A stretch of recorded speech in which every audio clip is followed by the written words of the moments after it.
अरब लोगों को आप पाकिस्तान, अफगानिस्तान जैसी कंट्रीज से लाके हिंदुस्तान में कहाँ रखेंगे?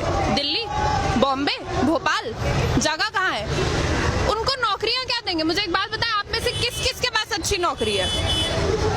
नौकरी तो है कोई एक मिनट, आप क्या एम्प्लॉयमेंट देंगे? वो खाएंगे क्या? वो पहनेंगे क्या? एक तो हमारे पास वोट करने के लिए अलग कार्ड है, आधार कार्ड का क्या यूज है? डिमोनेटाइजेशन क्यों हुई? आई एम सॉरी, बट अगर हम एक चाय बनाने वाले को देश पकड़ा देंगे तो ये होगा। हम सबसे बड़ी गलती ये हुई है कि हमने जिस गवर्नमेंट को इलेक्ट किया है, it is biting us in the face. तो क्या आप नहीं मानते एक मजबूत प्रधानमंत्री देश को मिले और मजबूत हाथों में देश है हमारा इसका? बिल्कुल भी नहीं। आपको लगता है ऐसा? क्या आपको लगता है कि देश मजबूत हाथों में है? आप मुझे एक बात बताएं, आप रिपोर्टर हैं, पुलिस का काम क्या होता है? देश की सुरक्षा करना, लोगों की सुरक्षा करना। पुलिस कर क्या रही है? जुडिशरी का क्या काम है? न्याय दिलाना लोगों को। जुडिशरी क्या कर रही है? तो आप देख रहे हैं, मैं लॉ स्टूडेंट हूँ, मैं कॉन्स्टिट्यूशन जैसे सब्जेक्ट्स को पढ़ती हूँ। ये जो कहते हैं ना कि बच्चे टेररिस्ट है, जो सुबह लोग बैठ के चाय पे ये सब्जेक्ट्स के बारे में पढ़ते हैं ना, कि न्यूज पढ़ते हैं, पॉलिसी आई, हम पूरी रात बैठ के उन पॉलिसीज को बनाते हैं, हम स्टडी करते हैं, हम रिसर्च करते हैं और हम इम्प्लीमेंट करते हैं। तो तुम हमें बताओ कि हम क्या कर रहे हैं? और हम जो प्रोटेस्ट कर रहे हैं ये बिल्कुल गलत नहीं है। कोई मुझे बता दे कि ये गलत है, मैं तो आपको मूर्ख समझूंगी। इसमें गलत क्या है? आपको डिसेंट में और आपको हम लोग we are showing you decent. आपने पुलिस का अभी नाम लिया कि पुलिस क्या कर रही है। जैसे जेएनयू की घटना हुई है, कहीं ना कहीं पुलिस पे एक बड़ा आरोप लग रहा है कि पुलिस ने ठीक से काम नहीं किया।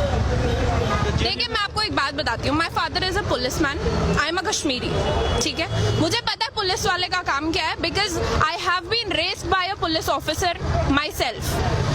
एक पुलिस वाले का काम नहीं है कि वो यूनिवर्सिटी के अंदर एंटर करके 15 दिसंबर और 5 जनवरी की रात को और शाम में क्या हुआ है, मैं बिल्कुल कंडेम करती हूँ उस हरकत को। 15 को आप जामिया के अंदर आते हैं, I was a part of the protest, आप अंदर आते हैं, आप बच्चों को लाठीचार्ज करते हैं, आप कहते हैं कि हमारे पास परमिशन थी, और फिर जब 5 तारीख को आप यूनिवर्सिटी के अंदर जाते हैं, आप गूंस को, आप गुंडों को रोक नहीं सकते हो प्रॉपर्टी वैंडलाइज करने से, बिकॉज आपको परमिशन चाहिए थी। आपको क्या लगता है जो बच्चे रात बैठ के पढ़ रहे हैं, जो लाइफ जी रहे हैं, ठीक है, हम लोग कॉलेज स्टूडेंट्स हैं ना, हमने इतनी जिंदगी नहीं देखी, लेकिन हम बेवकूफ तो नहीं है ना।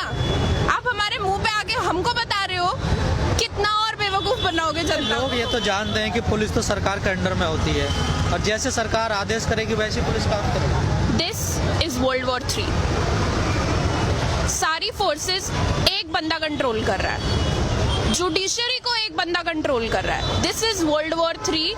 ये वो वक्त है जब दुनिया खत्म होगी, जब ये देश खत्म होगा। अब भी अगर लोग नहीं बोलेंगे तो देश खत्म होगा।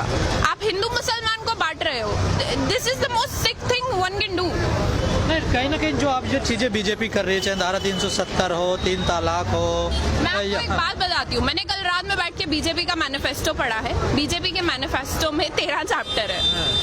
बीजेपी के मैनिफेस्टो में 13 चैप्टर में स्टार्टिंग के 10 चैप्टर में development, women safety, health issues, कहीं पे कुछ नहीं है। वो सब 13-14 चैप्टर में आता है। उनके, हमने जिस सरकार को इलेक्ट किया है उसके मैनिफेस्टो में बहुत क्लियरली लिखी थी ये चीजें, 370, एनआरसी, सीएवी, सब कुछ बताया गया था। बट हम हिंदुस्तानी, मैंने किसी पार्टी का मैनिफेस्टो नहीं पढ़ा है, हमने ये चीज पढ़ी नहीं, हमें नहीं पता था। अब जब जाके मैंने पढ़ा तो मुझे रियलाइज हुआ कि विमेन सेफ्टी और डेवलपमेंट ये तो इनके इश्यूज ही नहीं है, इनको तो कुछ और ही करना है, इनको तो मजे लेने हैं। तो ये इनके कभी इनका कंसेप्ट ही नहीं था ये विमेन सेफ्टी। और ये आप मुझे एक बात बताएं, दिन भर में कितने रेप होते हैं आपको खुद को पता है? आपको रात में, अगर आपकी कोई बहन है आपकी बहन, आप उसको रात में 2 बजे निकलने दोगे बाहर? आपको डर लगता है? पहले भी निकलने दे सकते थे।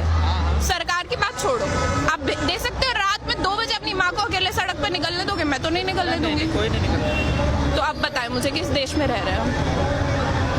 जिस देश में पुलिस घटना के आधे घंटे के बाद पहुंचे और यूनिवर्सिटी में शाम के 6 बजे ही पहुंच जाए बच्चों को, कब? सरकार का कहीं ना कहीं कहना है जो पूरी स्थिति बनी हुई है, कहीं ना कहीं जो पिछली गवर्नमेंट रही है उनके कारण ये ऐसी स्थिति बनी है। टाइम लगेगा इसे थोड़ा सुधरने में। हाँ, मुझे एक बात बताएं, कितना टाइम चाहिए? कितना टाइम? हिंदुस्तान को आजाद हुए 70 साल हो गए। मैं आपको एक बात बताऊं, यहाँ पे कोई भी अगर मुझे पूछेगा मुझे किस चीज से आजादी चाहिए, मुझे इस डर से आजादी चाहिए कि अभी अगर मेरे माँ बाप का मुझे कॉल है और मैं उनको बोलूं मैं प्रोटेस्ट में हूँ, तो उनकी जान खत्म होने को ना है। क्योंकि इस वक्त सबको पता है जो लोग बाहर निकल के बात कर रहे हैं, this is suicide, what we are doing is suicide. हमें नहीं पता हमारी जान के हमारे गर्दनों पे तलवार लटक रही है, हम कब मर सकते हैं, बट इसका ये मतलब नहीं है ना हम बोलना बंद कर दें। This is the difference between us and them. वो लोग पढ़े लिखे नहीं है ना, हम उनको ब्लेम भी नहीं कर सकते। This is sick mentality. आप आरएसएस स्कूल्स बना रहे हो, आप बच्चों को भेज रहे हो, वीडियोस वायरल हो रही है, जाओ जाके मंदिर मस्जिद तोड़ो। क्या बच्चे हैं वो, जिस उम्र में उनके हाथ में पेंसिल किताब पकड़ानी चाहिए, आप उनको मंदिर मस्जिद सिखा रहे हो। ये हिंदुस्तान का फ्यूचर है, ये जो आप देख रहे हो ना। सरकार तो कहीं ना कहीं कह रही है कि हम विश्वगुरु बनाएंगे, इस देश को डेवलप कंट्री बनाएंगे, और आप कह रहे सरकार बिल्कुल उलट है। बहुत डेवलप हो रही है। दिसंबर में मेरे एग्जाम होने थे, मैं सड़क पे खड़ी हूँ, बहुत डेवलप हो गई कंट्री। मुझे मेरी डिग्री खतरे में लग रही है। मैं लॉ कर रही थी, कहीं मैंने देखा नहीं कभी बोले हुए। मैं लॉ कर रही हूँ, ठीक है, मुझे अपनी डिग्री यूजलेस लगती है। क्या फायदा है इसी डिग्री का। मोदी जी ने कॉन्स्टिट्यूशन की कसम खाई थी, कॉन्स्टिट्यूशन को बर्बाद करने की नहीं। आई एम सॉरी, वो बर्बाद कर रहे हैं। क्या है ये, आप लोगों को लाने की बात कर रहे हो, रखोगे कहाँ? अपने लोग आपसे खुश नहीं है। जैसे आपने कहा मैंने मैनिफेस्टो पढ़ा, तो इसमें कहीं ना कहीं लगता है उनकी विचारधारा ऐसी है, वो लोग तो इस चीज पे काम करना चाहते, नई बात तो है नहीं, वो तो चाहते यही थे। देखो मैं आपको एक बात बताती हूँ, आप में से किस किस को पता है बीजेपी का एवोल्यूशन कैसे हुआ है?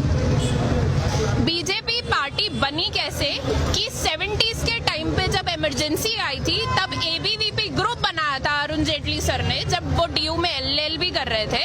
उन्होंने एक स्टूडेंट मूवमेंट शुरू करा था, जिसके बाद बीजेपी गवर्नमेंट एस्टैब्लिश हुई। वो लोग खुद इस तरीके से लाइमलाइट में आए हैं, उन्होंने इस पूरे प्रोटेस्ट के बेसिस पे अपनी पार्टी को एस्टैब्लिश करा। ना वन डिफरेंस, जब उनकी पार्टी थी इंदिरा गांधी ने उनके ऊपर ना पुलिस वाले छोड़े, और मैं पुलिस वाले छोड़ना बोलूंगी बिकॉज वो कुत्तों से कम नहीं है इस वक्त। ना उनके ऊपर पुलिस वाले छोड़े गए, ना उनके ऊपर डंडे बरसाए गए। इनफैक्ट उन्होंने जयप्रकाश नारायण को उठा के एक पूरी गवर्नमेंट गिरा दी। और आप हमें बता रहे हो कि आप क्या कर रहे हो?